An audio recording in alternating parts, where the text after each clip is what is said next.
Todas las ciudades del mundo están enfermas, y Buenos Aires, como todas, sufre hoy las consecuencias de 100 años de errores urbanísticos. La ciudad progresa hora a hora, pero su fuerza juvenil es impotente para romper la red del esquema colonial que la oprime. Entre las rejas de esta inmensa cárcel se arrastran como hormigas 5 millones de habitantes. El Buenos Aires colonial era lógico y humano para su época, pero las casas crecieron hasta tapar el sol y ocultar el río, y la calle amplia para la carreta se congestionó con el tránsito.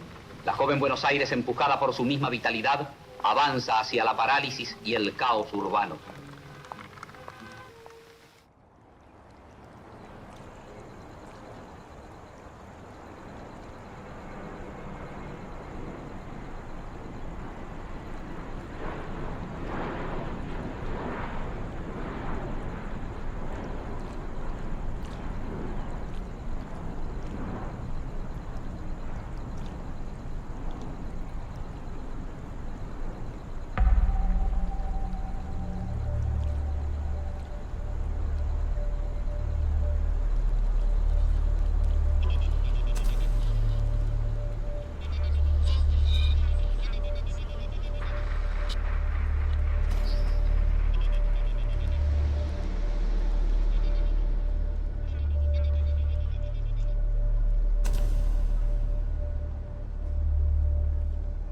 Victorio Ocampo viene de una familia que forma parte de la élite porteña y de las familias más destacadas de la Argentina, y pone todo su capital material y simbólico al servicio de la difusión de la modernidad.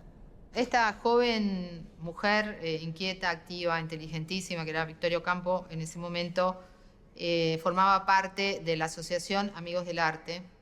La Asociación Amigos del Arte era una institución que estaba conformada por mujeres, básicamente, de la alta sociedad, que tenía ese mismo espíritu de Victoria, que era esta curiosidad y este interés por el arte y las vanguardias que estaban en plena ebullición tanto en Europa como en Estados Unidos, y querían traer a Argentina toda esa información y compartirla, diríamos, y mostrarla, para que de alguna manera lograra influir en toda la actividad artística que se estaba haciendo acá en el país, y a ver qué cambio podrían lograr. En ese contexto ya tenemos que pensar cuando la fundación se funda a mediados de la década de 1920, pensamos en la llegada de las vanguardias a Buenos Aires, y ella se interesa por numerosos aspectos. Entre todo ese mundo, Victorio Ocampo era una de las figuras más importantes de ese grupo de la Asociación de Amigos del Arte, y en el año 1929 deciden invitarlo a Le Corbusier a Argentina, ¿no?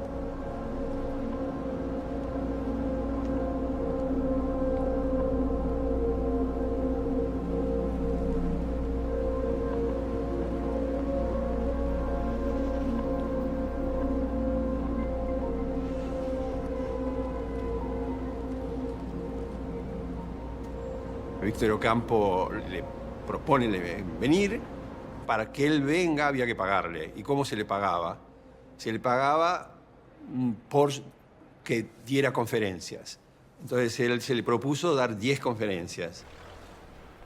La idea de viajar a América a Le Corbusier le interesa mucho desde mucho tiempo antes, desde mediados de la década del 20, cuando empieza a conocer a miembros de esta élite pudiente sudamericana, que lo empiezan a entusiasmar sobre la pujanza y las posibilidades que existen en América del Sur, para implementar sus ideas.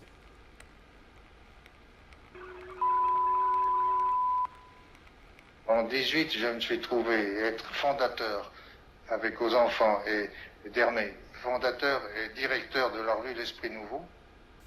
Au dernier moment, les épreuves étant faites et les placards sous nos yeux de numéros, aux enfants m'ont dit, je crois que tout de même il faudrait faire quelque chose sur l'architecture. Et j'ai écrit 3 rappels à messieurs les architectes, et j'ai dit, je les mets sous un autre nom, je m'appelle Jeanneret dans mon état civil, et alors je l'ai mis sous le nom de Le Corbusier.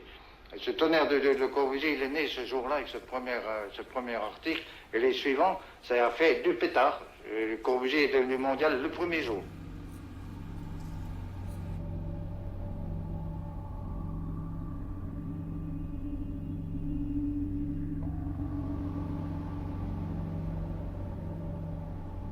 en ese momento estaba, por un lado, en 1929, ¿no? Con el momento en que acepta venir, por un lado estaba, yo diría, arrinconado en Europa. Él tenía mucha discusión con los alemanes, lo acusaban de ser, digamos, un arquitecto de la aristocracia, porque hacía casas de lujo, mientras que los alemanes querían hacer vivienda popular, etcétera, etcétera. Lo mismo los rusos también lo consideraban un arquitecto burgués, digamos, en términos de lo que era la Unión Soviética en ese momento. El momento del viaje a Buenos Aires a Le Corbusier le sirvió de muy buena excusa para ausentarse del segundo congreso del CIAM, el Congreso Internacional de Arquitectura Moderna, o de Arquitectos Modernos, porque él había perdido un poco su batalla teórica o de dominio por controlar el Congreso frente a el grupo de arquitectos más radicalizados que habían impuesto su agenda o su temática y habían derrotado un poco a Le Corbusier. Los rusos lo acusaban de burgués, los alemanes de que era un arquitecto para los ricos, entonces se sentía, no estaba en su mejor momento. Y pensaba que, como siguiendo una larga tradición francesa, el lugar de Francia era ponerse a la cabeza de lo que se llamaban las naciones latinas, frente a los anglosajones y a los alemanes, a los medio europeos, etc. Entonces él venía acá a buscar un gran aliado a América Latina.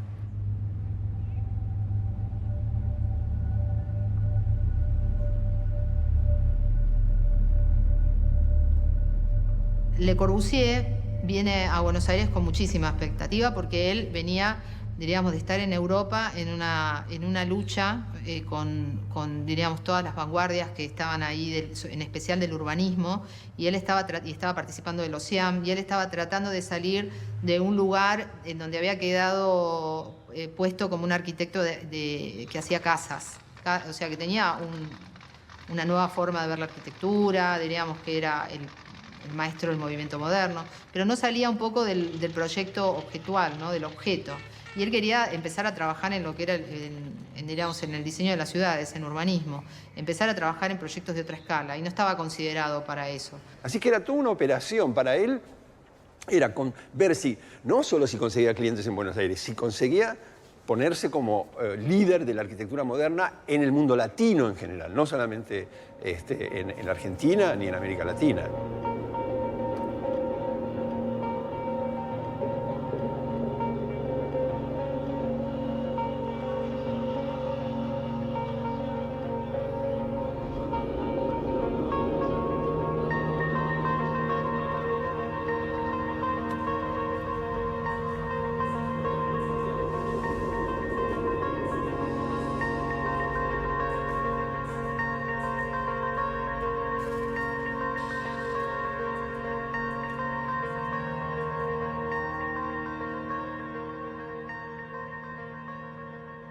El viaje finalmente se organiza, él viaja a través viaja en barco en aquel momento y hace unas paradas en Río de Janeiro y Sao Paulo, donde luego más tarde acuerda hacer una parada más larga y donde también ofrece 2 conferencias en San Pablo y en Montevideo, y entre tanto negocia o acuerda también hacer, justo antes de regresar, 2 conferencias en Montevideo. O sea que allí hace todo un paquete a través del cual su viaje a América del Sur es una cosa muy atractiva, muy interesante, y a través del cual propaga todas sus ideas. Y tampoco hay que olvidar que él va siempre con la idea de obtener encargos.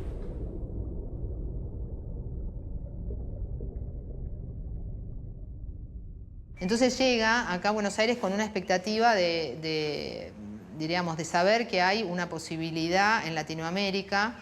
De hecho, también viaja a Paraguay, viaja a Brasil, diríamos que hay una posibilidad en Latinoamérica, un mundo en donde él puede llegar a mostrar sus ideas.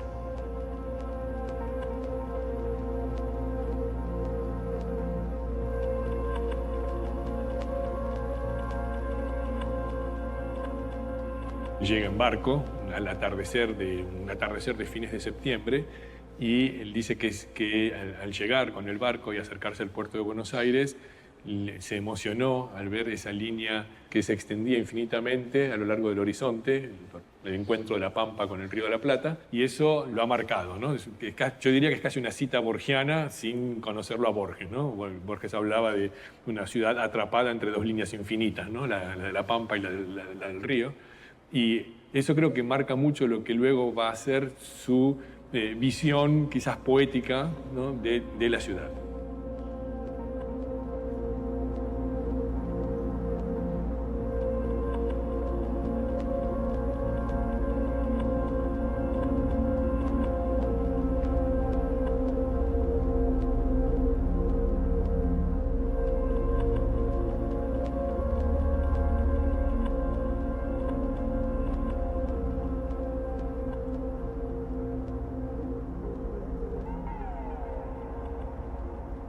Yo creo que él no ignoraba que aquí en Buenos Aires había una potencia, o quizás esa fantasía que tenía, ¿no? Que iba a tener acá un polo posible de atención y de recursos, ¿no? O sea, él era muy ávido de conseguir trabajo, de conseguir estar vinculado a gente del poder, y eso ya estaba allí, ¿no? En ese momento la ciudad era una ciudad importante, hasta fines de la década del 20 era una de las ciudades que más crecía en el mundo. Buenos Aires, Nueva York y Chicago eran las tres grandes receptores de inmigración. Era un momento de esplendor económico. De manera que cuando Le Corbusier llega a Buenos Aires es un lugar visto con curiosidad desde Europa, con una gran pujanza, un gran potencial y fundamentalmente cargada de noticias positivas para ellos en cuanto a la cultura y el desarrollo del país.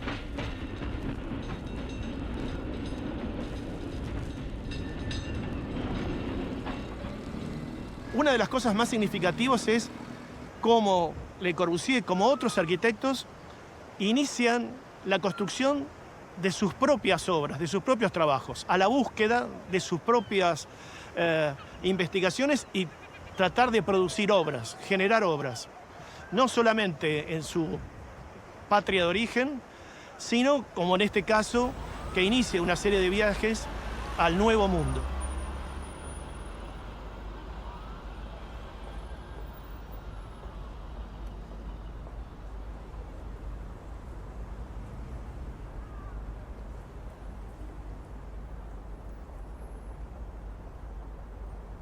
En Buenos Aires, bueno, él identifica rápidamente a Vittorio Campo como alguien que en términos actuales uno podría decir como una posible mecenas o alguien que tiene una gran influencia y una gran riqueza y que puede llegar a ser alguien a través de la cual él puede obtener encargos. Se vinculó con la alta sociedad aristocrática argentina, de esta que estaba Victoria, y con gente vinculada a la política para esta idea de tratar de llegar a quienes tomaran las decisiones en los aspectos urbanos de la ciudad, que era lo que a él le interesaba.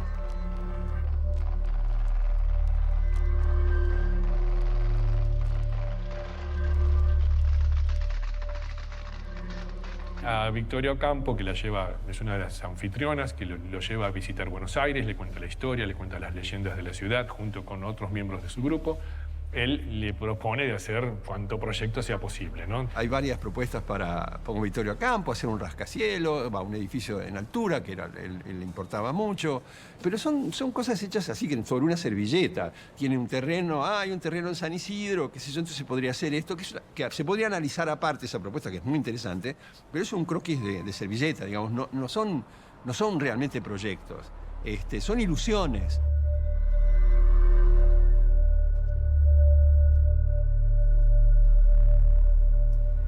Una de las personas que conoce es Antonio Vilar, arquitecto, ingeniero reconocido argentino, que tiene una obra posterior muy importante, pero ya era una persona reconocida, y le propone a Vilar hacer una asociación que él llama Grandes Trabajos de Arquitectura y Urbanismo en Buenos Aires, o algo así, en el cual Vilar se va a hacer a cargo de los proyectos que Le Corbusier obtenga en Buenos Aires, que él hará desde París, y Vilar se ocupará de la parte en Buenos Aires. En una carta que Le Corbusier le manda a su madre, él le dice, mami, voy a hacer big money. O sea, él realmente estaba fascinado con las posibilidades que le ofrecía el Nuevo Mundo.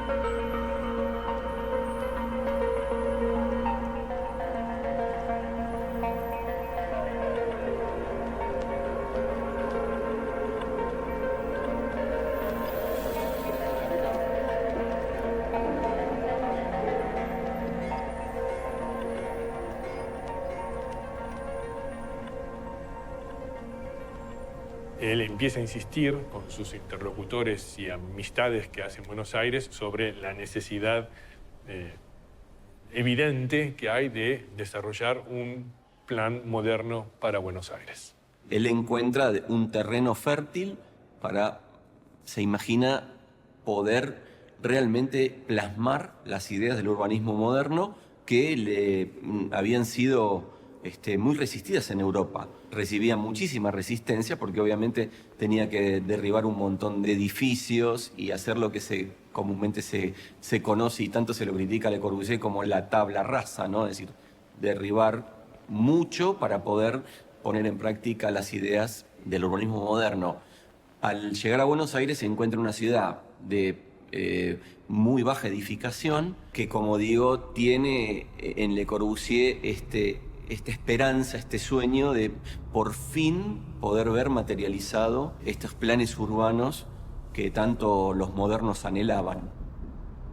Este plan de Buenos Aires tiene su origen en una de las conferencias que hace Le Corbusier en Buenos Aires, la 9ª, si no recuerdo mal, que es la conferencia que él dedica a hablar sobre urbanismo y en particular al plan Voisin, que es un plan de urbanismo que había hecho para París pocos años antes. Y en ese momento en el cual está hablando del plan Voisin, él sorprende a su audiencia diciendo algo así como que esas mismas ideas se pueden llevar a cabo en Buenos Aires y desarrolla en vivo, con dibujos que él había ya preparado, desarrolla una propuesta para la ciudad.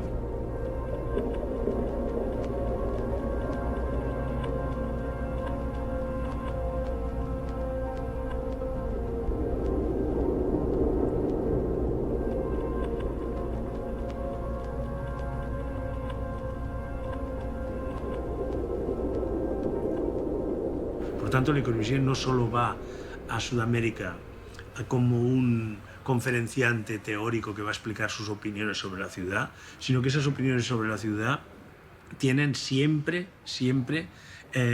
obligatoriamente que ponerse en escena, diríamos, en el lugar al que va. Por tanto, si va a Río, a Sao Paulo, a Montevideo o a Buenos Aires, él en esos sitios no es que explique cómo es la ville contemporaine, sino que explica cómo él reformaría esa ciudad. No hay que olvidar que él era artista también, que era pintor, y con la destreza del artista que es, él saca sus dibujos y pinta, digamos, metafóricamente, pinta un retrato de Buenos Aires moderno que desarrolla en vivo delante de su audiencia. Por lo tanto, es una manera también muy inteligente de captar el interés, diríamos, y la curiosidad de las personas que vayan a esa conferencia, porque en lugar de hablarle de algo muy genérico, le va a hablar concretamente de cuál es su opinión sobre la ciudad en la que está y qué haría él desde el punto de vista de su manera de concebirla. Ya él tiene, por lo tanto, una ciudad ideal, ya lo ha aplicado a París y ahora se trata de aplicarlo a otros sitios. Es la idea del demiurgo, ¿no? Él se consideraba a sí mismo como organizando el mundo, pudiendo organizar físicamente al mundo. Tenía esa forma de pensar, organizar la totalidad.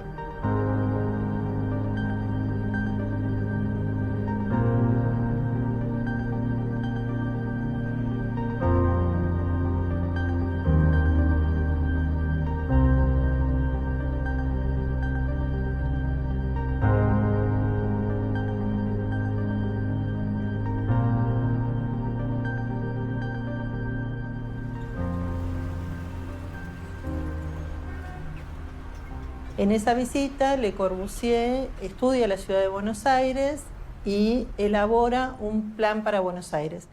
Él diagnostica que Buenos Aires está enferma. La propuesta que hace, el croquis que hace para Buenos Aires para mí es muy interesante, es muy valioso, porque tiene cierta similitud con París en el sentido de que hay una zona deteriorada, que era la zona sur. El criterio en general en esa época era que había que, digamos, eliminar esas zonas deterioradas de la ciudad y regenerarlas con un tejido nuevo, dejando algunos edificios significativos. Y eso es más o menos la primera idea que él tiene, hacer algo así, desplazar en ese sentido. Plantea también la necesidad de lo que ya empezaba a ser un problema, que era la extensión indiscriminada, la extensión descontrolada de la ciudad. Entonces él plantea también que hay que controlar el crecimiento de la ciudad. La ciudad, en la medida que más se expande, más costosa es. Digamos, hay que llevar infraestructura cada vez más a una densidad muy baja. O sea, para poca gente, mucha infraestructura, que es costosísimo, que lo pagan todos, el conjunto del presupuesto de la ciudad. Entonces él dice, todavía no está avanzada, y la consigna que da en francés es resserrer la ville, o sea, compactar la ciudad.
Lo que Le Corbusier propone puntualmente es que Buenos Aires sea una ciudad frente al río, que empiece a preocuparse por toda esa cara que estaba negada al río. Él considera que la ciudad le da la espalda al río y que el río es la fuente más importante de la ciudad. Entonces hay una diferencia de nivel, y él aprovecha esa diferencia de nivel para extender la Plaza de Mayo, o al nivel de la Plaza de Mayo, el nivel de la ciudad, digamos, una gran plataforma que se extiende hacia el río, y allí establece una ciudad de negocios, la Cité des Affaires, y en una plataforma que se abre al río poniendo la ciudad de nuevo de cara al río, ¿no? En vez de darle la espalda. Y se saca el problema de afectar a la ciudad y pone los rascacielos en el agua. Dice, el terreno es gratis, es el agua, no hay que pagarlo. Quiere decir que ahí ya enuncia su propuesta de establecer una nueva relación de Buenos Aires como frente urbano, con su frente ribereño, y digamos esta nueva imagen, que él ya, digamos, de alguna manera, quizás podemos decir que imaginó o prefiguró cuando estaba arribando a Buenos Aires en el buque, que llega a la noche y recién atraca en el puerto de Buenos Aires por la mañana. Y en esa visión nocturna es la que él reproduce frente a su auditorio. Y cuando trata de dar una solución para la ciudad, yo creo que además hace el dibujo más, podríamos decir, poético de todos, porque imagina, no muestra verdaderamente la ciudad, sino que hace un dibujo magnífico con simplemente una línea horizontal dibujada por la luz de la ciudad y 5 lamparitas, 5 farolitos, que son 5 enormes rascacielos adelantados respecto a la ciudad.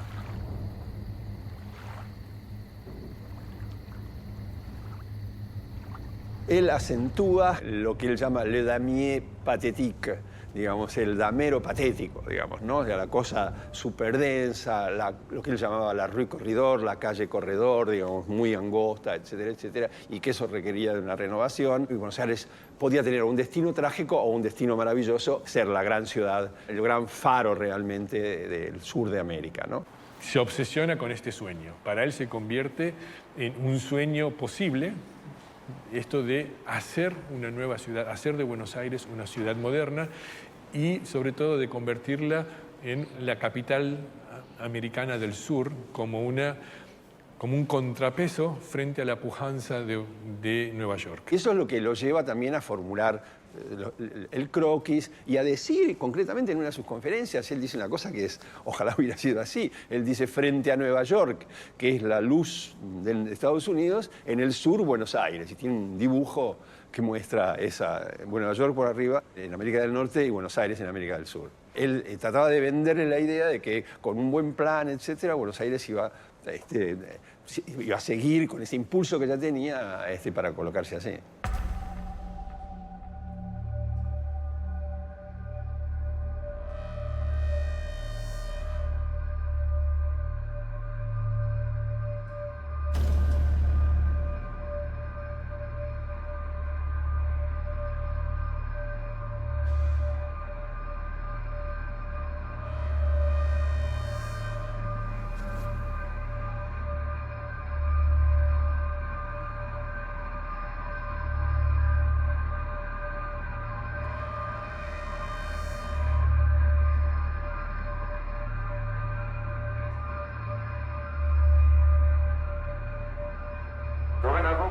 Le postulat fondamental de cette révolution architecturale, autant que sociale, de tenir dans les trois éléments qui ont, depuis l'origine des temps, conditionné la vie même des hommes, le soleil, l'espace, les arbres. Ces trois facteurs deviennent la condition même de l'immense réforme à intervenir dans les usages de l'architecture. Or, c'est ici que la faillite est totale.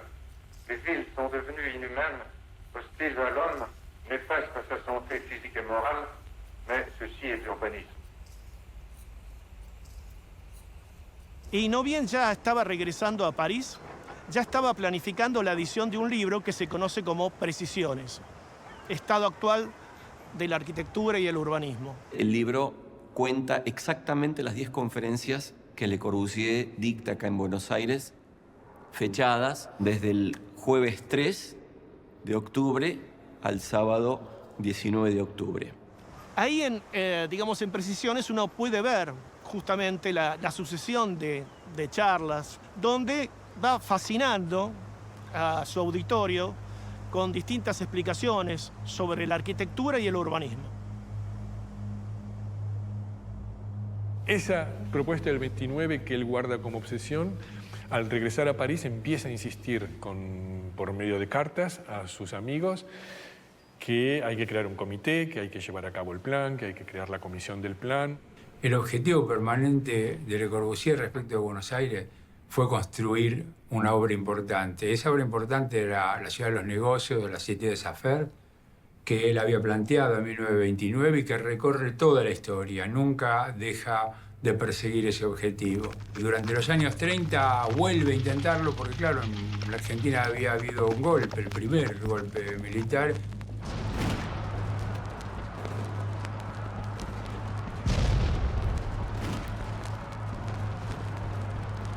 Se derroca el segundo gobierno de Irigoyen. Hay una ilusión por parte de los golpistas de restituir la vieja tradición de los partidos conservadores liberales de fines del siglo XIX y principios del XX. Y entonces Le Corbusier se entusiasma nuevamente y dice, bueno, ahora tienen una revolución, hay un poder unívoco que podría hacer viable este trabajo más fácilmente. Se mezcla el contexto político. Hay una carta en la cual dice, ustedes han hecho la revolución, para mí, ¿no? Dando a entender que esta élite era evidentemente parte del grupo contrario a Irigoyen, que en aquel momento era presidente, y que esa revolución de la que habla Le Corbusier en un tono implícitamente positivo es el derrocamiento de Irigoyen y el establecimiento de un nuevo gobierno, y que está bajo el cierto control de esta élite intelectual, pudiente, pero de un signo político que hoy cuestionaríamos, ¿no?, severamente. Le Corbusier insistía con sus cartas, casi en un tono prácticamente enojado, sin entender por qué de golpe él encontraba como un rechazo, ¿no?, de Victoria y de la influencia que ella tenía hacia determinadas autoridades que podían llegar a aceptar o a contratarlo a él para hacer un plan para Buenos Aires. Existe todo un intercambio donde constantemente a sus amigos porteños les pide explicaciones, especialmente a Vilar. Estamos separados por el silencio de un océano, no me responden.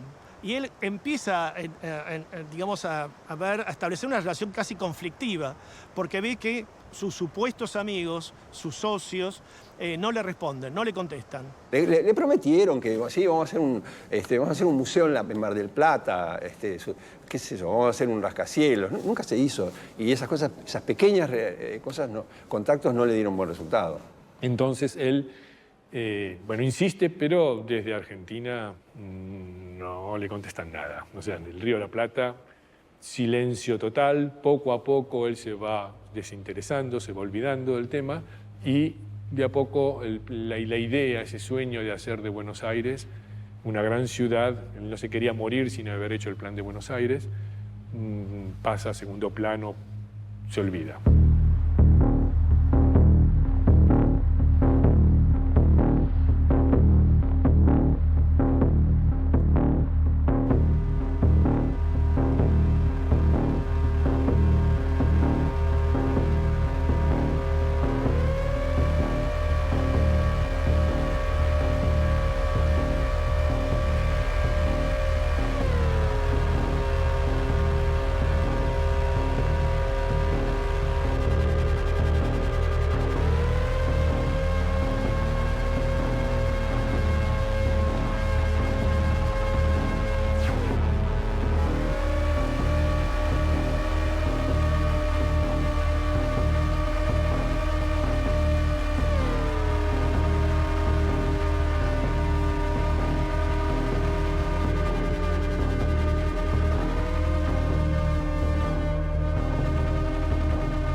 Juan Kurchan y Jorge Ferrari Ardoy fueron compañeros en la escuela, en la por entonces Escuela de Arquitectura dependiente de la Facultad de Ciencias Exactas, Físicas y Naturales de la Universidad de Buenos Aires.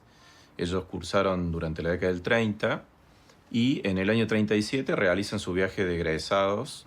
Que se estilaba hacer un viaje de egresados que duraba más o menos unos 6 meses, en donde recorrían todas las obras clásicas que habían estudiado durante la carrera. Recorriendo diversos países de Europa, visitando estudios de arquitectura, visitando obras paradigmáticas, y ese fue el motivo por el cual estos dos arquitectos en el año 37 desembarcan en Europa. Ferrari tenía ciertos recursos porque su familia estaba en París, tenía relaciones con la embajada. Kurchan no, pero eran muy amigos y se desprenden del viaje de egresados para ir a ver cómo pueden trabajar con Le Corbusier. Le Corbusier solía recibir pasantes en su estudio en París, con lo cual ellos tienen esta idea de trabajar con uno de los grandes maestros de la arquitectura moderna. Estamos en el año 37. El atelier de Le Corbusier en ese momento era un ámbito de los más importantes donde se podía seguir capacitándose y aprendiendo de la profesión. Entonces, antes de volver, hacen la prueba de ir al estudio de Le Corbusier a ver si por esas casualidades podían entrar a trabajar ahí y hacer algún tipo de experiencia, sin ninguna expectativa. Pero Le Corbusier no estaba en su casa pintando y los mandan a ellos dos para allá para que les toque el timbre a ver qué pasaba. Y así van los dos, 23 años, jovencitos, a tocarle el timbre a Le Corbusier. Él los recibe, según la descripción de uno de ellos, de Kurchan, que existe esa descripción, los recibe con una frazada sobre los hombros y con papeles en los zapatos porque hacía mucho frío y no estaba tan bien como a tener la calefacción alta, parece ser. Le abrió la puerta, no tenía idea qué querían estos argentinos en su casa.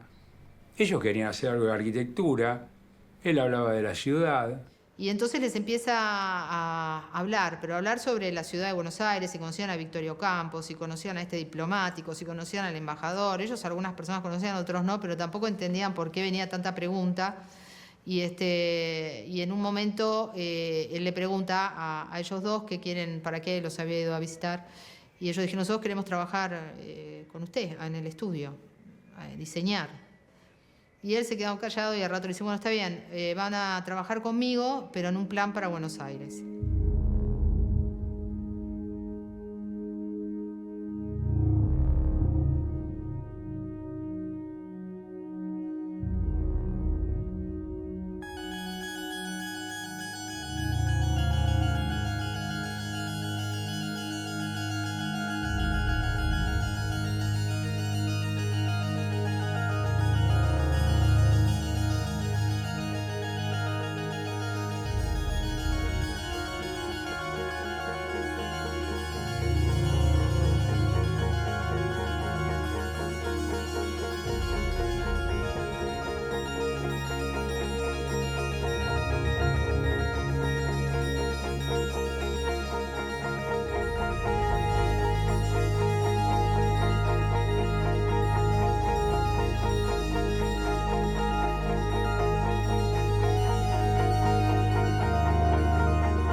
Y de algún modo esto se transforma en un estudio o una propuesta de Corbusier de trabajar sobre la ciudad de Buenos Aires.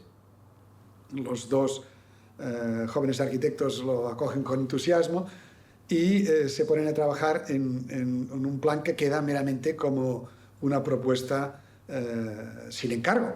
Nadie le encargó el plan de Buenos Aires a Le Corbusier. Él sigue investigando. Él va a trabajar sobre distintos proyectos urbanos. Pero el caso de Buenos Aires es uno que él realmente trata de avanzar y convencer a través de Kurchan y Ferrer-Ardoy a las distintas autoridades para que se concrete una propuesta formal para encarar el Plan de Buenos Aires.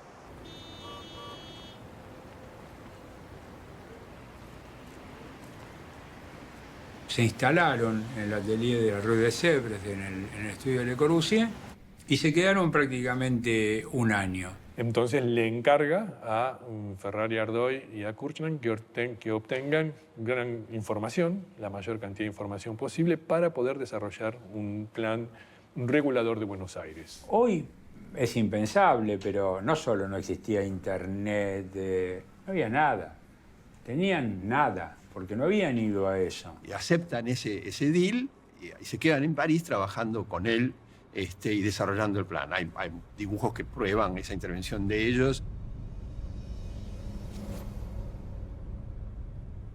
Cuentan Ferrari y Kurchan que el primer mes que ellos están en el despacho de Le Corbusier, prácticamente Le Corbusier no les habló y se dedican a recolectar información. Toda la información que ellos necesitaban para el plan la va proporcionando una arquitecta llamada Ítala Fulvia Villa, que era el nexo que tenían acá con Buenos Aires. La persona que más los ayuda es Ítala Fulvia Villa, que era la que tenía más conocimiento de qué era lo que ellos podían necesitar para diseñar un plan para Buenos Aires. Y en ese momento el Ministerio de Marina había sacado en el año 36, hacía muy poquito, un plano aéreo fotográfico de todo Buenos Aires, y Ítala va sacando detalles con su máquina fotográfica, con su Leica, detalles de este plano para poder enviarle y que ellos puedan desarrollar el trabajo. Consigue cartografía que les envía allá, consigue un montón de datos que les va enviando, y no solo datos, ideas, información, un montón de material que durante todo ese año ellos utilizan con Le Corbusier para trabajar.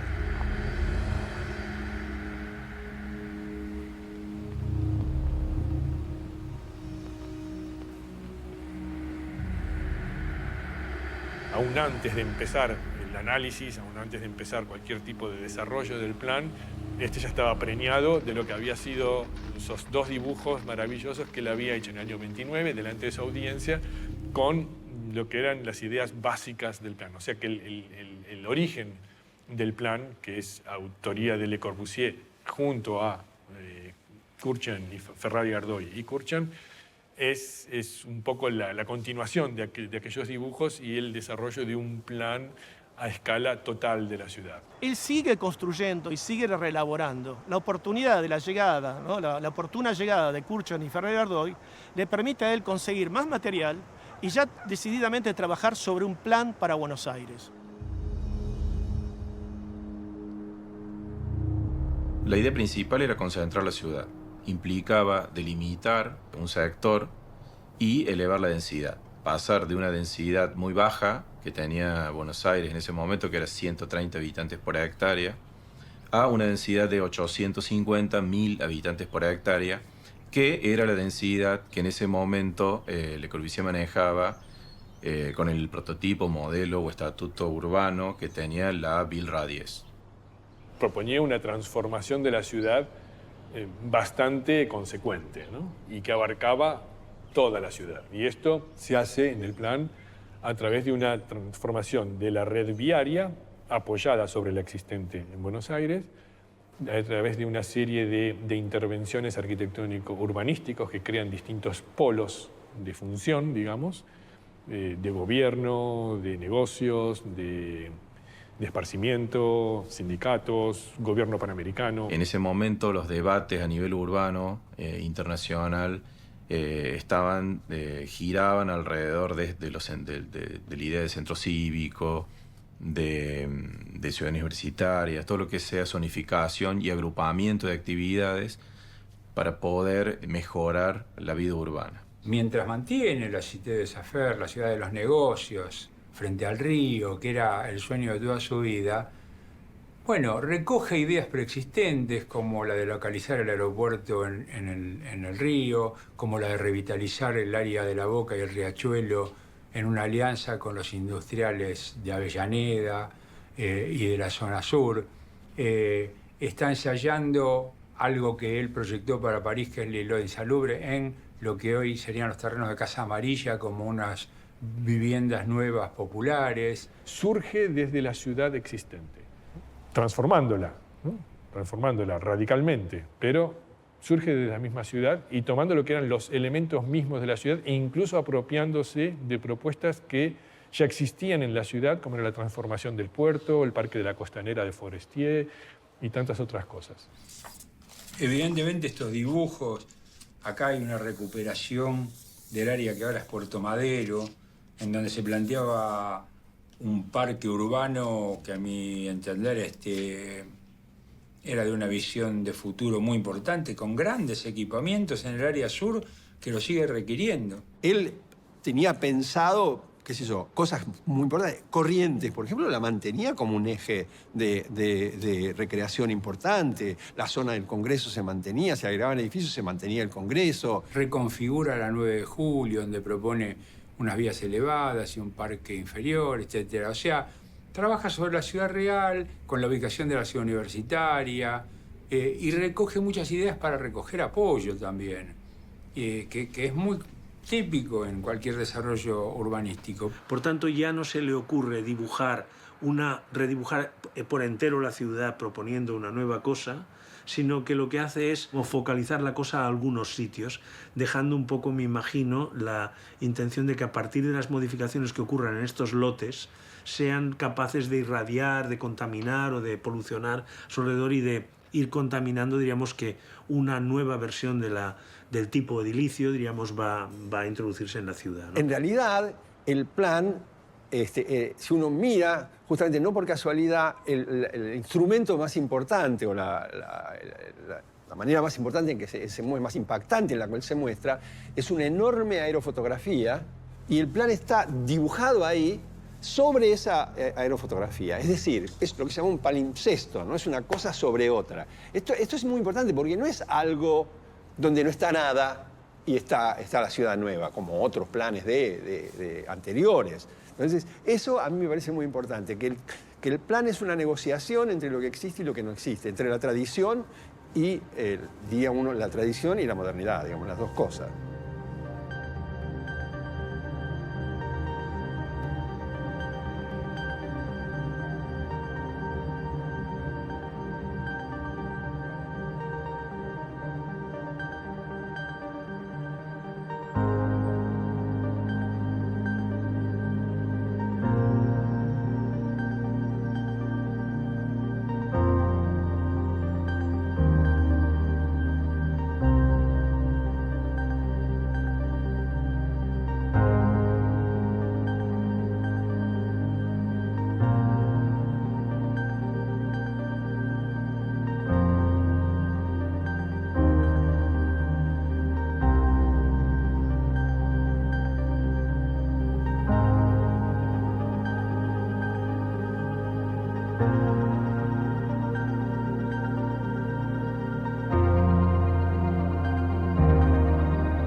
Le Corbusier hace una maniobra muy hábil, que es la de presentar el plan en forma pública. Y para eso organiza una presentación oficial del plan en su oficina, en el cual muestra los dibujos y lo que son las conclusiones del plan de Buenos Aires y invita a las autoridades argentinas en París, a los miembros de la comunidad argentina en París y a, como se haría hoy, ¿no? Hay que pensar lo pionero que era en aquel momento, a las agencias de noticias. Entonces, de golpe, las agencias de noticias reportan o informan que En París se ha presentado un plan regulador de Buenos Aires hecho por el famoso urbanista y reconocido internacionalmente Le Corbusier, como si esto hubiera sido algo que alguien le hubiera encargado. Con la esperanza que los políticos les seducieran los políticos, ¿no? Se trata de hacer algo que, dibujado y presentado como visualmente un argumento de modernidad, como indiscutiblemente algo que pone al día y que está súper actual y demás, y esto seduzca al político y le induzca pues, a encargar seriamente un plan y a movilizar los estamentos y la burocracia de la ciudad, ¿no? y lo acaben planificando en serio y quizá implementando una parte. Y a partir de ese momento empieza todo este recorrido de intentar acercar a las autoridades este plan urbanístico. Entonces, de ahí sale este trabajo que a Le Corbusier le da un nuevo impulso para poder volver a insistir sobre las autoridades, teniendo ya en este momento, como dice, bueno, dispongo ahora de un plan de urbanización para Buenos Aires. Les techniques apportent des libertés et que là où on ne pouvait pas aller auparavant, on peut y aller maintenant. De ce fait, vous faites la conquête des horizons et au lieu d'avoir les vues à bout portant, de voisinage, d'avoir des villes qui, à même densité, sont faites de façades sur rue et de rues au pied des maisons, vous créez au contraire autour de ces édifices en hauteur, vous créez une libération de sol qui se chiffre par hectare, 2, 3, 4, 5, 6 hectares, n'est-ce pas? Et multipliez l'expérience, vous aurez une ville qui devient entièrement verte, et de chacune des fenêtres, et il ne s'agit plus de fenêtres, ce sont des baies et des loggias ouvertes de part et d'autre de l'immeuble, vous avez non plus la fenêtre d'en face, mais des prospects illimités avec des vues sur les horizons disponibles.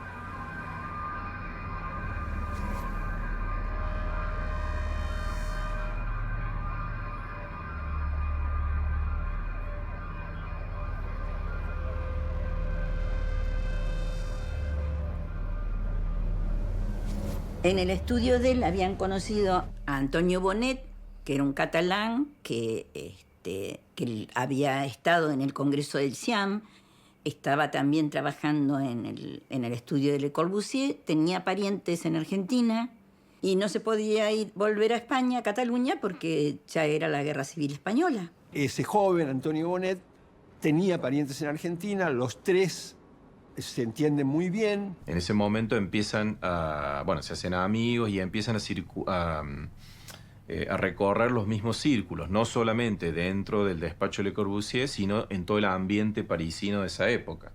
Tengamos en cuenta que era una época de una efervescencia cultural donde París, ellos dicen que era el alma y la cabeza y el corazón del mundo. Bonet no tenía demasiadas posibilidades de volver a España. Y Argentina seguía siendo un lugar atractivo, él tenía contactos, y entonces los tres decían, bueno, cuando vuelva, deberíamos organizar un grupo que lleve adelante estas ideas del maestro y de la arquitectura moderna.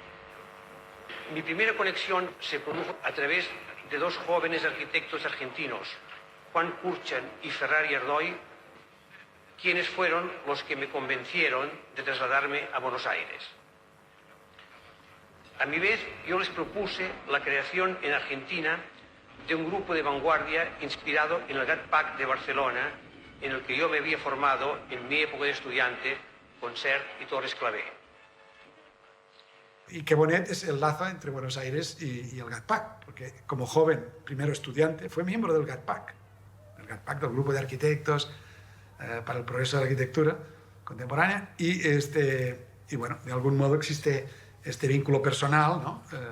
Que es la persona de Antonio Bonet junto a Kurchan y a Ferrari Ardoy. La relación entre el GATPAC y Austral es muy, muy cercana. Realmente la experiencia que hace Antonio Bonet en el GATPAC a él le permite conocer desde adentro cómo es el funcionamiento de este grupo. Entonces eso de alguna manera es el corazón de lo que va a ser en esos años, inmediatamente cuando ellos vuelven, es la semilla de lo que va a ser el grupo que se autodenominaba Austral. La misión del grupo Austral, dicho por varios de sus integrantes, era difundir las ideas de modernidad que venían de Europa. Ellos amplían el grupo y tenían como una especie de... se veían como medio como una condición conspirativa, digamos, ¿no? Había que... ellos se veían como los revolucionarios de la arquitectura, iban a cambiar desde la arquitectura a todo, y desde el urbanismo y todo eso. Y entonces empiezan a establecer contactos con sindicatos, algunos de ellos eran vinculados al Partido Comunista, pero también con industriales, y entonces empiezan a organizar algo como uno diría hoy desde abajo, ¿no? Desde la sociedad y qué sé yo. Los que formamos el Grupo Austral asumimos el protagonismo de la lucha para lograr un mejor ambiente para el ser humano, pasando por el urbanismo, la arquitectura y el diseño interior. Los esfuerzos para la transformación de las ciudades han sido en Argentina, como casi en todo el mundo, estériles. No cabe duda de que las causas más profundas, entre las cuales se encuentran básicamente la especulación del suelo, que los gobiernos no han sabido controlar, son comunes a todos los países. El Grupo Austral es un organismo que emite manifiestos, como el manifiesto futurista o los manifiestos de los europeos, de los protorracionalistas o las vanguardias, ¿no?, del siglo XX. Estas ideas iban desde cuestiones netamente profesionales o programáticas hasta adentrarse en cuestiones casi filosóficas de la arquitectura. El Grupo Austral lo que trae es una muy fuerte definición ideológica en la cual parecería que no puede haber ningún tipo de traición a ninguno de los principios, o sea, una severidad mucho más marcada. Ellos estaban con una idea de evangelizar, ¿no? De ese grupo de evangelizar, de pelear por esas ideas, de luchar. Le Corbusier les mandaba cartas de que se calmen, de que no había que pelearse con nadie, él prefería a las autoridades. Hay documentos de Le Corbusier donde le dice, paren la mano, o sea, no agiten la cosa, yo no quiero agitar nada, yo quiero que el gobierno sea el que me contrate, no quiero molestar al gobierno haciendo cosas por ahí complicadas. El Grupo Austral era un colectivo de arquitectos, artistas, intelectuales, industriales, músicos, literatos. Era realmente una cantidad de personas que todas mancomunadas bajo los ideales de modernidad proponían diferentes pensamientos bastante revolucionarios. Eso era realmente como el lugar donde se gestaba y desde donde se proponía este plan para Buenos Aires.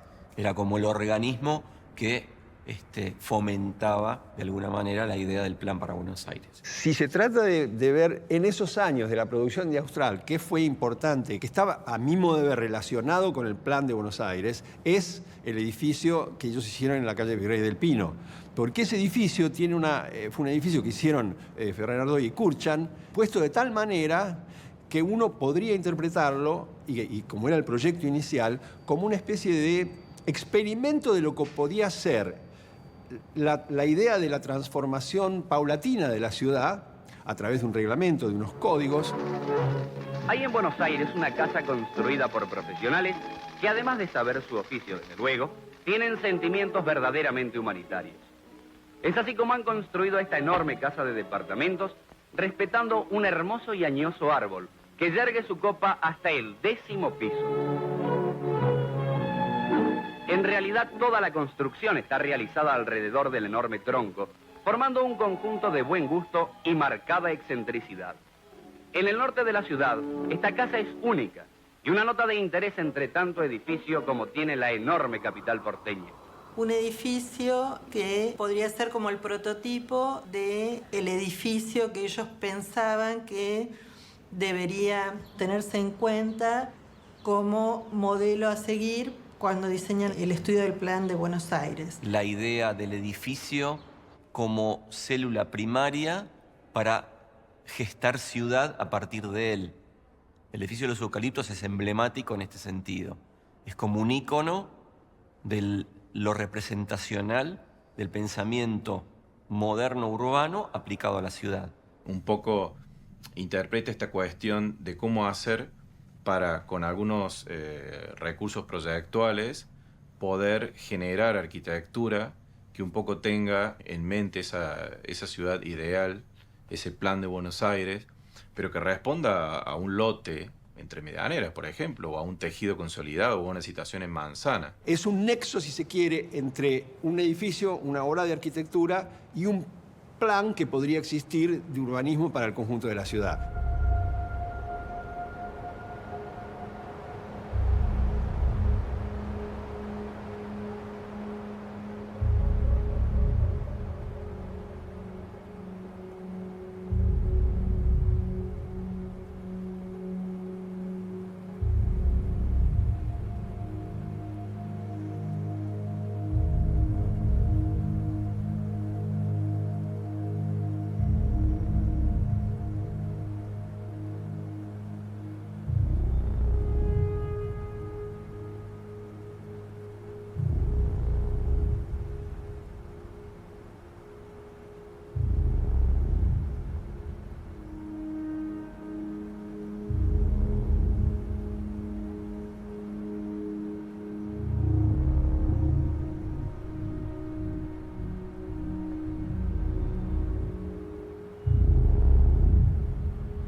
Entre tanto, ellos redactan un libro con el plan de Buenos Aires. Y él dice, bueno, un gran instrumento va a ser presentar un libro. El borrador o la maqueta que del libro que Le Corbusier había indicado realizó Ferrari con Kurchan en Buenos Aires y que es este.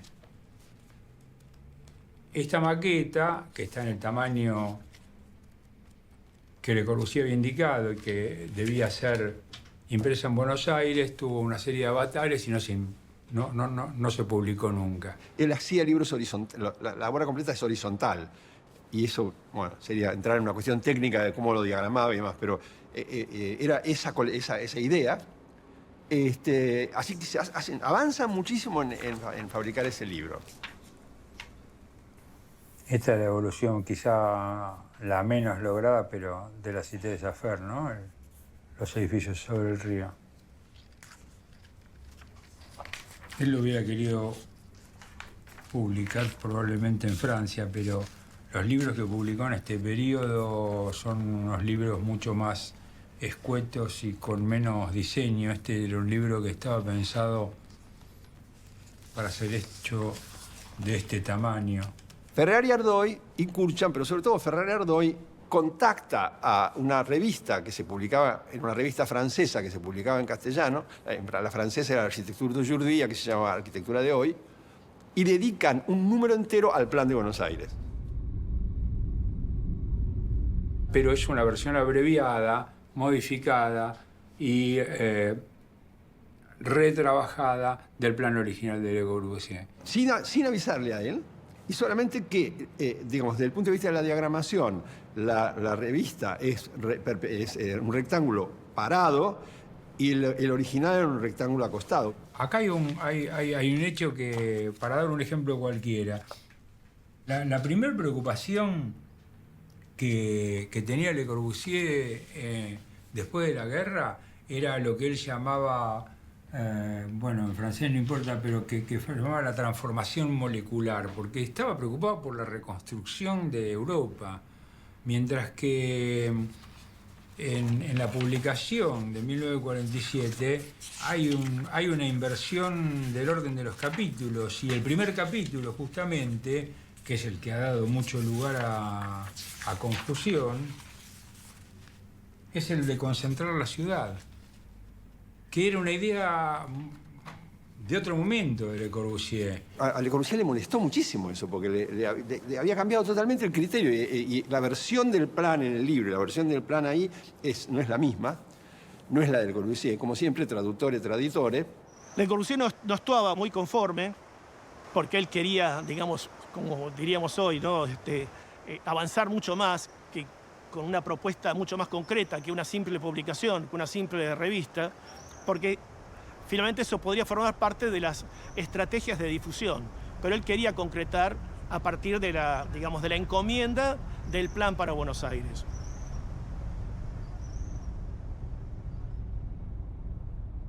Hay una serie de indicios que indican que de ninguna manera la idea de Le Corbusier era la demolición, que es de lo que un poco se acusa al plan. quizás basado mucho en una nota que en el plano de la zonificación que publican Ferrari y Kurchan en esta revista, habla de que toda esta área, fundamentalmente al oeste y al noroeste, debía convertirse en quintas de uso intensivo. Esta nota no figura en los originales de Le Corbusier. El plan quedó estancado en un callejón sin salida. El mundo estaba cambiando. Le Corbusier había dado un salto impresionante, había dado una vuelta de 360 grados con lo que pensaba antes de la guerra, y el plan seguía, digamos, estancado en un ensueño de la preguerra.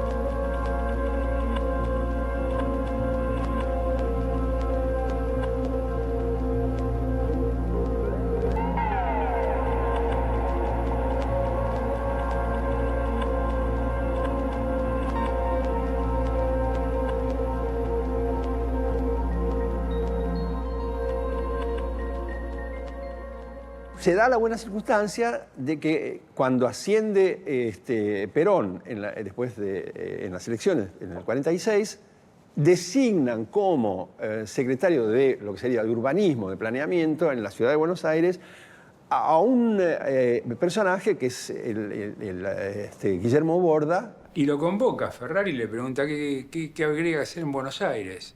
Y Ferrari desempolva el plan que había realizado con Le Corbusier. Se forma un organismo que es el EPBA, que era los estudios para el plan de Buenos Aires.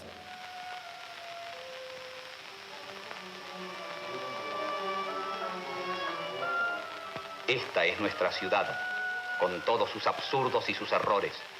La ciudad hecha para el hombre está ahora contra el hombre. El mal ha hecho crisis. Urge encontrar una solución porque nos aproximamos minuto a minuto hacia la catástrofe urbana. Cuando arman eso, cuando Ferrari Ardoy consigue a través de su amigo armar una oficina en la ciudad de Buenos Aires para desarrollar las ideas del plan, hay una disputa muy fuerte internamente. Ellos inicialmente, yo creo que debían tener una especie de doble impulso, ¿no? Por un lado, correrlo, ¿no? Y ser ellos los que llevaban todo adelante y no tener a que les decía lo que había que hacer. Quizás. Pero por otro lado tenían un gran respeto y sabían lo que significaba. Entonces, y además tenían una deuda con él. En realidad el plan era de él. Entonces tratan de que Le Corbusier sea contratado. Y aquí empiezan a aparecer todas estas cuestiones que ya otras veces o anteriormente habían disgustado a Le Corbusier. No logra tener el compromiso de los arquitectos argentinos para incluirlo a él en el proyecto y en el plan. Para devolver la salud a la ciudad, es necesario conquistar para el ciudadano el verde de la pampa que duerme bajo el cemento, levantando verticalmente las manzanas.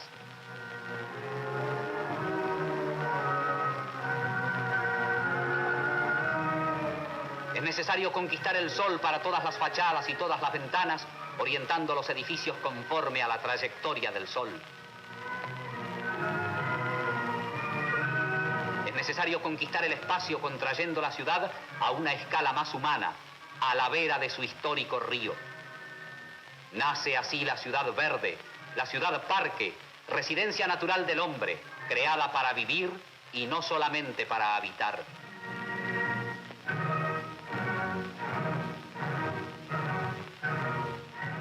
La oficina para el plan que habían contratado, que habían organizado Ferrari Ardoy con Borda, digamos, tenía consultores, ¿no? A finales de los 40 traen consultores italianos, por ejemplo Ernesto Rogers, pero consultores que no tenían un rol central. En cambio, Le Corbusier era el autor del plan. Ahí hay una gran disputa y, en realidad, que la autoría del plan sea reconocida a un arquitecto francés en contexto de un gobierno nacional y local claramente nacionalista, digamos, es como un contrasentido. Y en esos años Le Corbusier quería trabajar para Buenos Aires, sabía que la oficina del Plan de Buenos Aires existía, que tenía presupuesto, que tenía aval político, que era una oficina grande. Y sin embargo, aunque en las actas del estudio del Plan de Buenos Aires figura en el temario del día todas las veces que se reunían contratación de Le Corbusier, ese tema pasaba para la reunión siguiente, para la reunión siguiente, para la próxima, para la próxima, para la próxima. Y ahí es donde Le Corbusier un poco ve que no es respetado lo que él proponía, y también el dato más relevante es que desde el EPBA, los que manejaban el EPBA, tal vez decían que el plan tenía una participación de Le Corbusier, pero no era de su autoría. Le Corbusier pretende permanentemente que se lo contrate para desarrollar y estar a la cabeza de todo esto, y esa idea se va diluyendo, el día a día, la cotidianeidad, Ferrari se pone a la cabeza de la cosa, Guillermo Borda finalmente decide que no hay que contratar a ningún urbanista francés. Sea por las razones que sea, la cuestión es que no lo contratan a Le Corbusier. Y él va, viene, en las cosas que dice, ¿y cómo? ¿Cómo va? ¿Contratan o no contratan?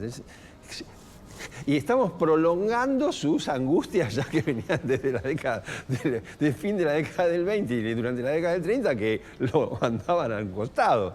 Entonces, él tenía expectativas, pero fue viendo que cada vez esas expectativas... Y ellos finalmente dicen, no, mire, no lo van, decidieron que no lo van a contratar.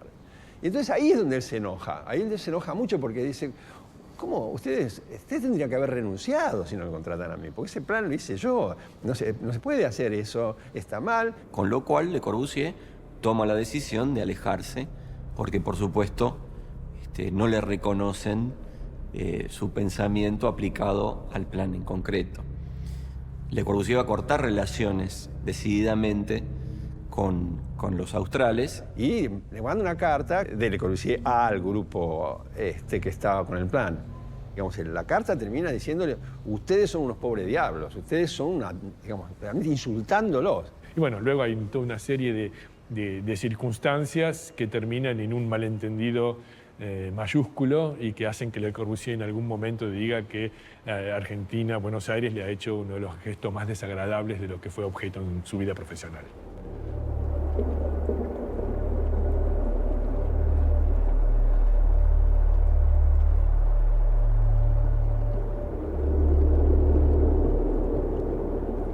Todo esto permite entender una operación que él hace simultáneamente a la discusión sobre el plan de Buenos Aires, a su discusión con los arquitectos, a la instalación del EPBA en la municipalidad y todo de Buenos Aires. Paralelamente a eso, por una casualidad, la hermana de un médico de la provincia de Buenos Aires lo va a visitar a su estudio en París y le dice que este médico quisiera hacerse una casa con él. Entonces ahí de nuevo, ¿acepta o no acepta? Él es el gran arquitecto de Le Corbusier, ni siquiera es de la década del 30, es del fin de los 40. Es un tipo que está haciendo la capital del Punjab en India, dialoga con el premier Nehru. Está trabajando en ese mismo momento como el arquitecto líder del edificio de Naciones Unidas en Nueva York. Está haciendo edificios enormemente importantes en Francia y en todas partes, en Europa y en el mundo. Y le llega esta señora, la hermana de un médico que vive en Lobería, no que vive en La Plata, que vive en Lobería y que es médico en Lobería, es un médico rural. ¿Por qué este tipo acepta este gran arquitecto, el gran arquitecto mundial, que tiene todo ese acúmulo de trabajo en ese momento? No es el del 38 muerto de frío. No, ¿por qué acepta eso? Es una pregunta fundamental. Y la única respuesta es, la Casa Curuchet es una demostración de qué quiere él hacer. Y es una manera de decir, básicamente, mira, a los argentinos, a quienes están en la gestión, al público, yo soy un tipo que viene a hacer algo totalmente nuevo, pero no soy un loco. Y yo quiero hacer algo nuevo en relación con lo existente. Y la primera cosa que él le pide a Curuchet, acepta, en principio acepta, y la primera cosa que le pide es, le dice, por favor, indíqueme qué tipo de edificio hay a cada uno de los lados de ese pequeño terreno. Que le indique cómo son esos edificios, porque piensa que la casa que va a hacer tiene que estar relacionada con los edificios. Él considera las dos viviendas, las introduce en su propio proyecto, establece relaciones de altura y de distintas relaciones como para mostrarnos que no está proyectando en abstracto en sí mismo, sino que está considerando la manzana en la cual está incluida su proyecto, pero también su proyección sobre la ciudad, sobre los parques de La Plata. Lo que va a ser nuevo no puede ser nuevo cargándose todo lo que existe, sino que tiene que ser nuevo articulado con lo que está. Si él hubiera pensado que lo que estaba, total lo iban a tirar abajo, no se hubiera preocupado por eso. Hubiera hecho un objeto autónomo y punto, se terminó, no le hubiera importado nada. Él no estaba pensando eso, estaba pensando que esas cosas iban a perdurar en el tiempo y bueno, y su casa iba a estar también y su casa iba a estar jugando en ambos lados. Por eso ni se puede entender la casa sin el plan ni el plan sin la casa, porque la casa y las ideas de la casa, digamos, subrayan o le dan más fuerza a qué ideas tenía él con respecto del plan.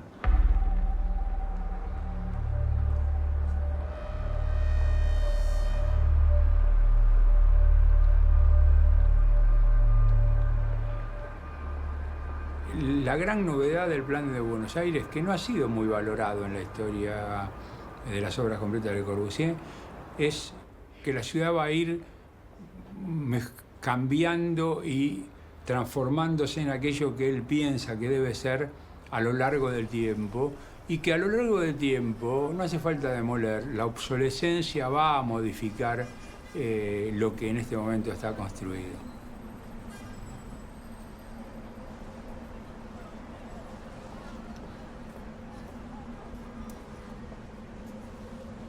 No era una propuesta utópica. Hay un autor, Stanislas von Moos, y una autora, Norma Evanson, que comentan, y tiene un comentario muy interesante, porque a Le Corbusier siempre se lo ha caracterizado en su momento y todavía hoy como un urbanista revolucionario. Y von Moos afirma, y creo que con razón, que el urbanismo de Le Corbusier no es para nada revolucionario, sino que es anticipatorio. Él anticipa las condiciones futuras de la ciudad y propone una ciudad que va a funcionar en lo que es un futuro inmediato, un futuro muy cercano.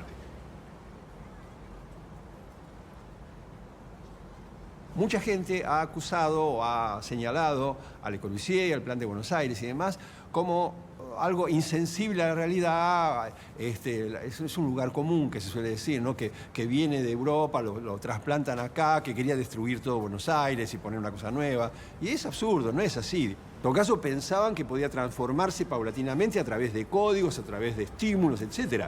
De hecho, hay estudios, por ejemplo, cuánto se demolió efectivamente y cuánto cambió la ciudad de Buenos Aires era más o menos lo que habían planteado en el plan. No era un disparate. Efectivamente, las ciudades cambian, las ciudades se van transformando. El problema es con qué reglamentaciones, con qué estímulos, con qué códigos, ¿no?